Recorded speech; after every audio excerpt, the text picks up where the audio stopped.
Chinese envoy Li Hui is visiting Ukraine and Russia, among other European countries, to discuss a political settlement to the Ukraine crisis, but there appears to be little chance of a breakthrough to end the 15-month-long invasion. Political analysts see little hope for a peace agreement because neither Ukraine nor Russia is ready to stop fighting. They say by sending an envoy, China appears to be trying to neutralize criticism of its friendship with Putin and to split European allies away from Washington. Good morning, I'm Abhyuday Shrestha, and these are the headlines of the hour. Meetings of 10 thematic committees today, 6 months after the election of the House of Representatives. Pressure on to hold discussions on bills which are in consideration.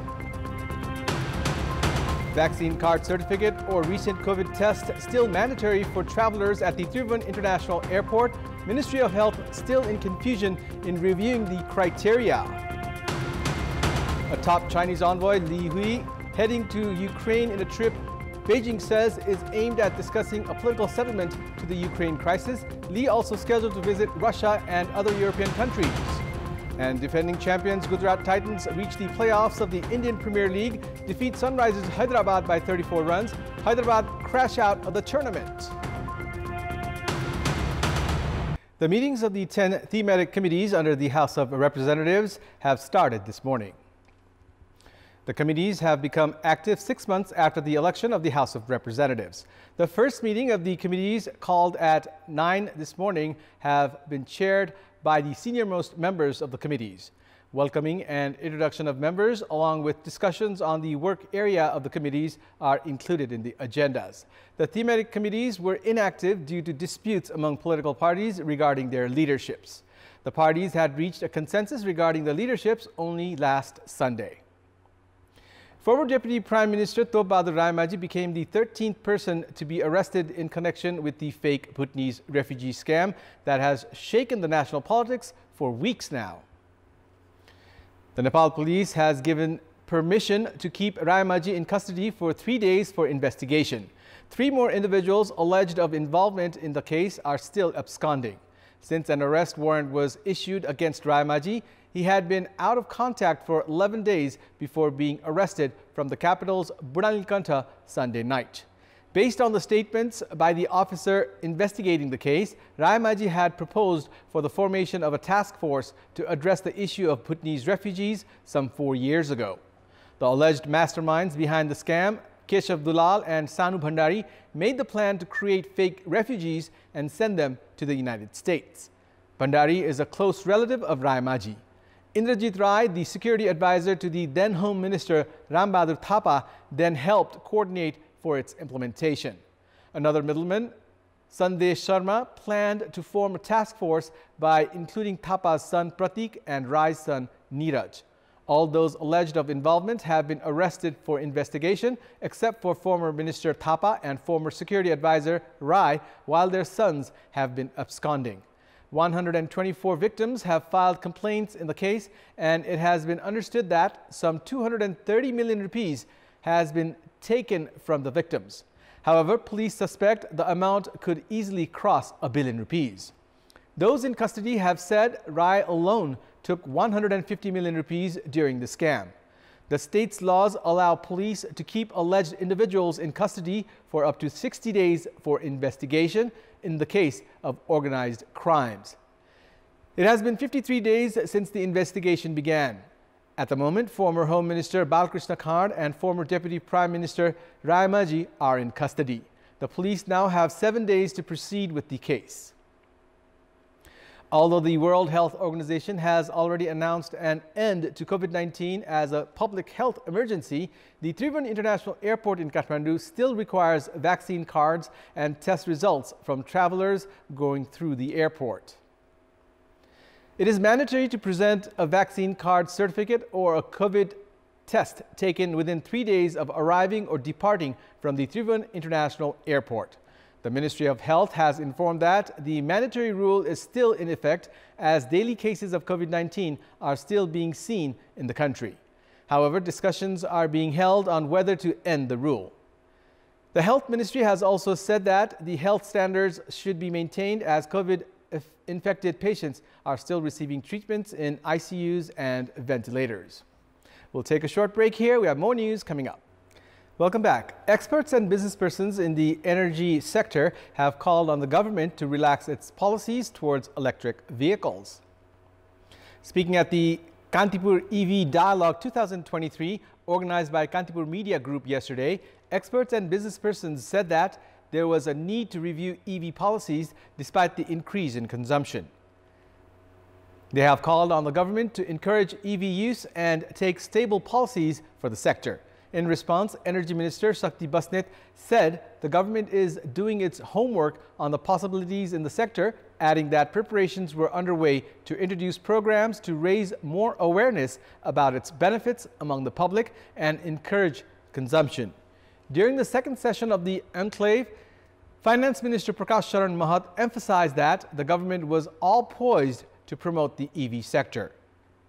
Former ministers and experts highlighted that existing policies were inadequate in the government's zero carbon emission targets by the year 2045. They called on the government to actively begin efforts in prioritizing electric vehicles and reducing import of petroleum products.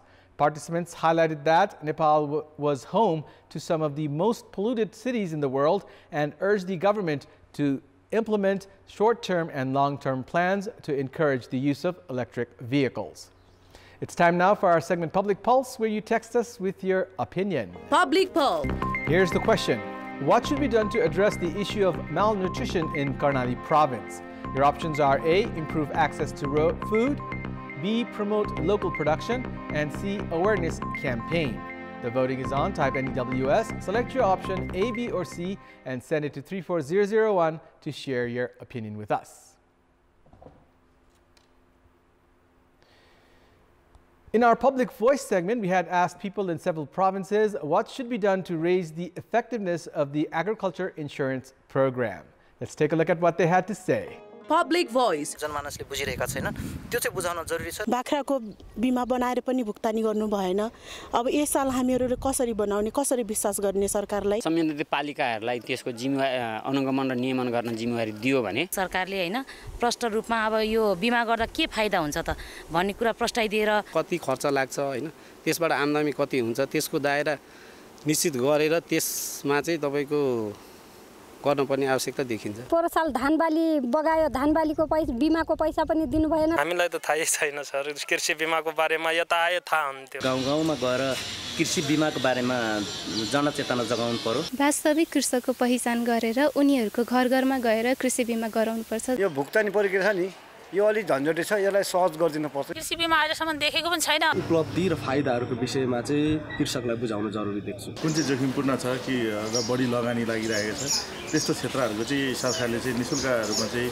बीमा गरिदिनु पर्यो बीमाको बारेमा हामीलाई जानकारी छैन धान खेती मकै खेती कोदो खेती आलु खेती सबै गर्छु अहिलेसम्म मलाई यो कृषि बीमा भन्ने मलाई अहिलेसम्म थाहा पनि छैन छिटो तरिकाले भुक्तानी गराएपछि यो कार्यक्रम प्रभावकारी हुने थियो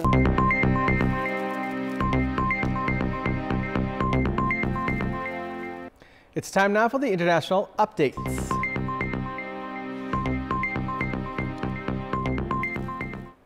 A top Chinese envoy has begun a tour of Ukraine, Russia, and other European countries in a trip Beijing says is aimed at discussing a political settlement to the Ukraine crisis.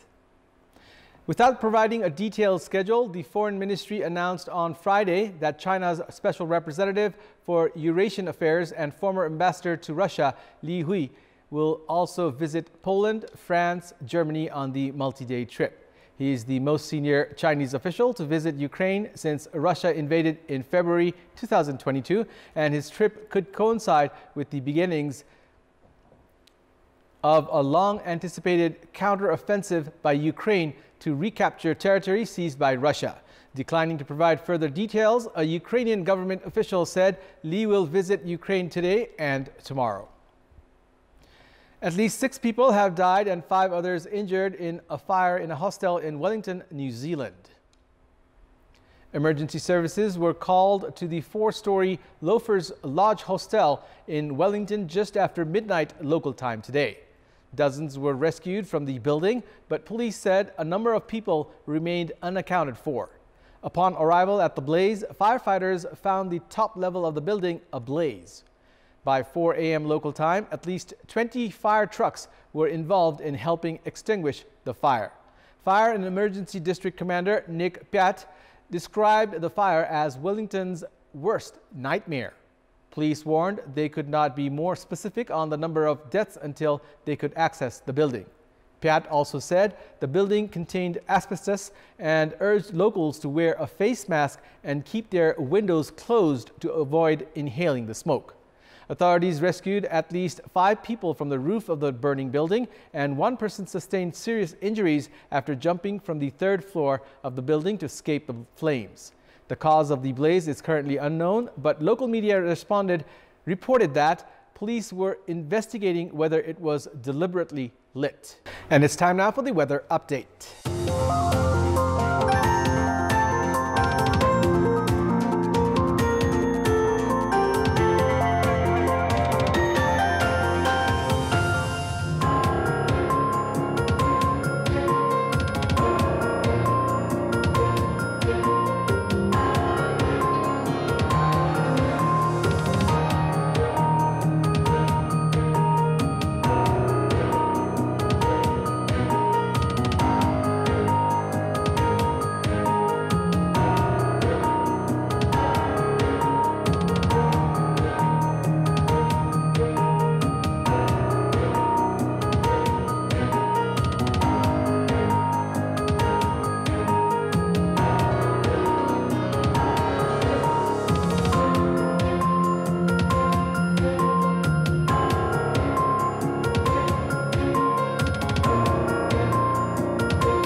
That's all for the moment. Thank you for watching.